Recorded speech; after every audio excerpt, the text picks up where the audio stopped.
కర్మను భక్తితో చెయ్యడం చేత ఈశ్వరుని యొక్క ప్రీతి కలుగుతుంది.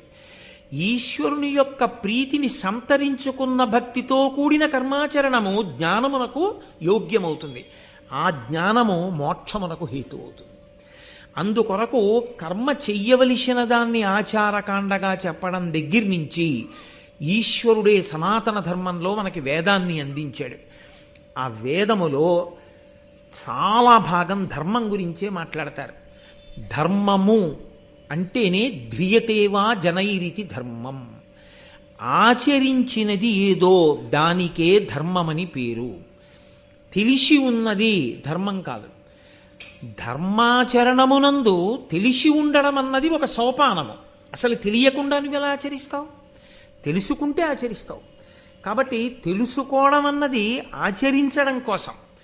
ఆచరించడం దగ్గరికి వచ్చేటప్పటికీ అనేక రకమైన భేషజాలు అడ్డొచ్చి ఆచరించడానికి పనికి రాకుండా తెలుసుకోవడానికి మాత్రమే పనికొచ్చినదేదో అది ధర్మం కాదు. ఈ తెలుసుకుని అనుష్ఠించినదేదో అది మాత్రమే ధర్మము. ధ్రియతేవా జనైరితి ధర్మం. తాను పట్టుకున్నదేదో, తాను అనుష్ఠించినదేదో అది ధర్మం. అలా పట్టుకోవడానికి అనుష్ఠించడానికి ఎవరు ఏది తమ సొంత అభిప్రాయంగా చెప్తే అటువంటి అభిప్రాయాన్ని ఆచరించమని మనకి ఋషులు చెప్పలేదు. వేదము దేన్ని చెప్పిందో దాన్ని మాత్రమే అనుష్ఠించు. ఆ ధర్మము నువ్వు పండేటట్లు చెయ్యగలదు. పిందె తనంత తాను పండదు.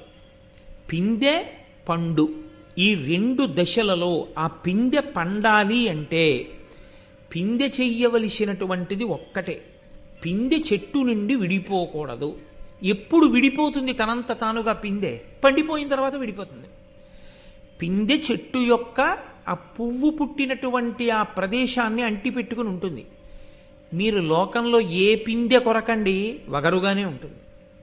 ఇంకొంచెం పెద్దదవుతుంది, కాస్త పులుపో వగరో ఏదో కాయ అవుతుంది. ఏ కాయ ముట్టుకోండి గట్టిగానే ఉంటుంది. ఏ కాయ అయినా సరే పండైపోనివ్వండి రంగు మారిపోతుంది.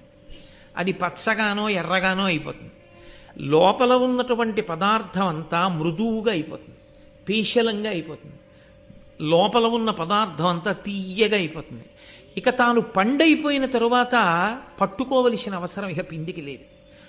పండైపోయిన తరువాత తనంత తాను విడిపోయి కింద పడిపోతుంది.